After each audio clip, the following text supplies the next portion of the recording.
Bonjour, bonsoir, nabai nyonso, bolanda biso Isaïla. Bienvenue na kacha chaîne na biso ya Voice TV officiel. Merci na bino nyonso na nde bozo attendre na bino ya kotala belema na biso. Tikete nzambe na lola amona bino pe apambola bino. Voilà la famille Léo toza na recette na biso ya liboke ya ngulu. Alors ensemble tu découvrir comment tu réaliser recette na biso ya lelo. C'est vraiment simple et facile pour na ko réaliser. Voilà la famille a toza na ngulu na biso.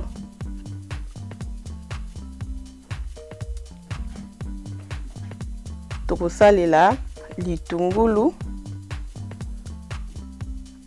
ail, céleri, ndembi, poireau na demi tomate na biso. Awa toza na assaisonnement na biso ya viande ya Blessing Flavor. Numéro eza na écran wana pona kobenga biso pona ko passer ba commande na bino. Tokosalela o ezali pe poivre noir. Tokosalela vinaigre ya vin rouge. Tokosalela pilipili. Tokosalela mungwa. Tozana besoin ya makasa. Tozana besoin ya papier aluminium na biso et puis tokosalela huile. Voilà biloko tosalela.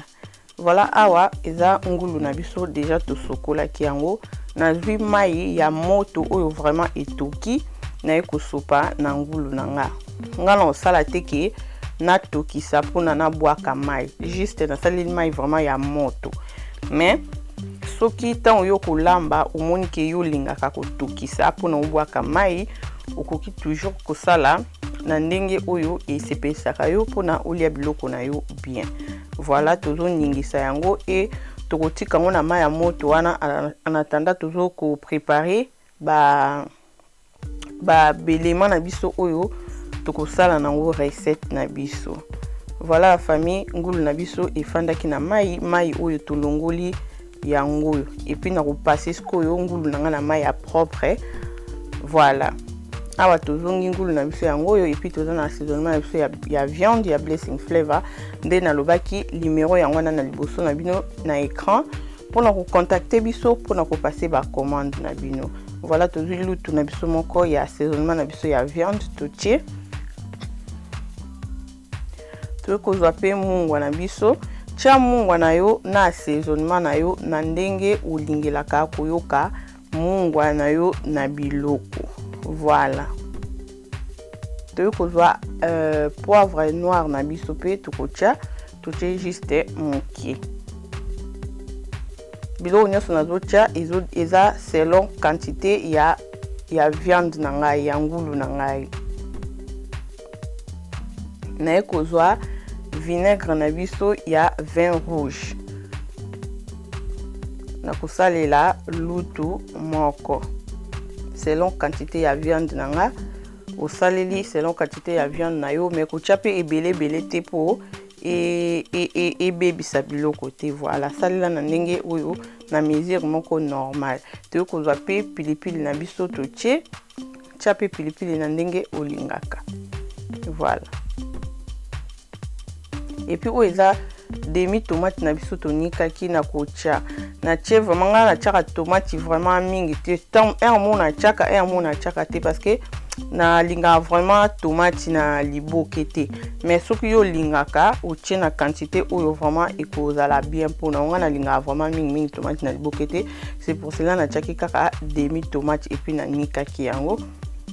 Na ekozwa o pezali huile na biso. Na osala juste lutu moko ya huile parce que ngulu azaka pe déjà na mafuta ebele. Donc na cheka juste lutu moko po sa kaka kitoko na biloko na biso.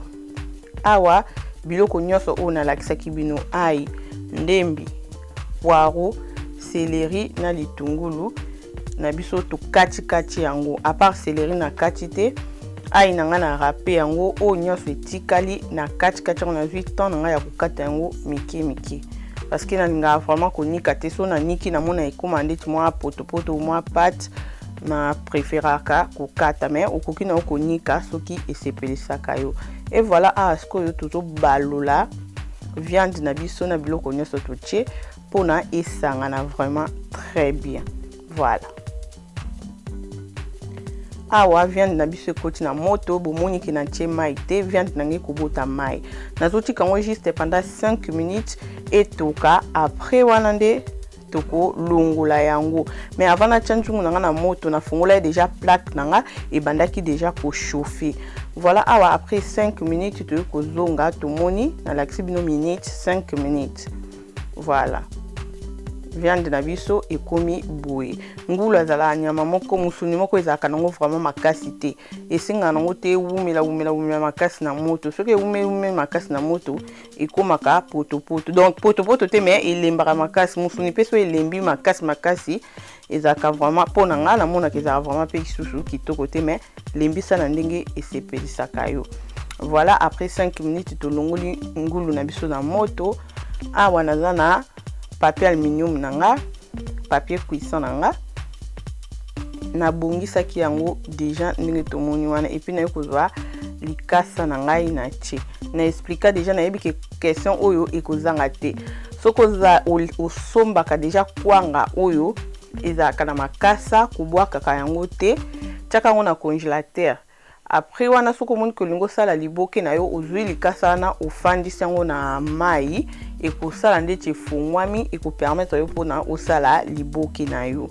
Voilà, donc na facilité ya kokutana na makasa ya fresh, c'est pour cela na somba mais pour na bandeko yo bozana na difficulté bosala ka bongo.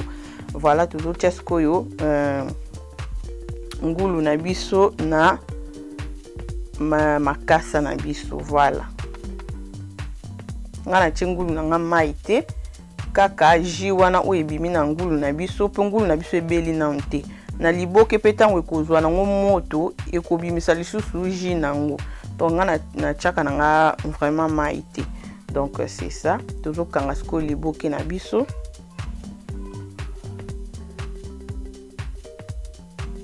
Voilà. Et puis awa liboke na biso yango na toke tchango na moto four nanga à chaque fois na nasa la four na tika déjà four nanga échauffé na zo tia yango na moto. Donc to tia yango na moto na salila ki 200 degrés pendant 1 heure de temps. Mende na lobaki avant na tia yango na moto na chauffa ki déjà four nanga. Donc to moni sali 1h05 na moto. Voilà. Nde na lobaki nga linga te ki lemba makasi. Donc elembi déjà bien ndenge moko ya normal. Voilà la famille. Résultat ya liboke ya ngulu na biso yango yo eza vraiment kitoko bomeka bosepela nango. Et voilà la famille, so bosepeli na recette, partager, commenter, aimer et kozala vraiment malamu mingi. Et bobo sana koche la biso ba j'aime te na vidéo très important et ba assaisonnement est disponible le numéro eza wana contacter biso pour na ko passer ba commande na bino ya ba assaisonnement. Voilà bandeko oyo tozaki nango pona lelo ya ngwana et je crois bien to sukiawa nzambe na lola a continuer na ko batela bino pe ko pambola bino. Voilà, tokutani na mbala ya sima. Bye.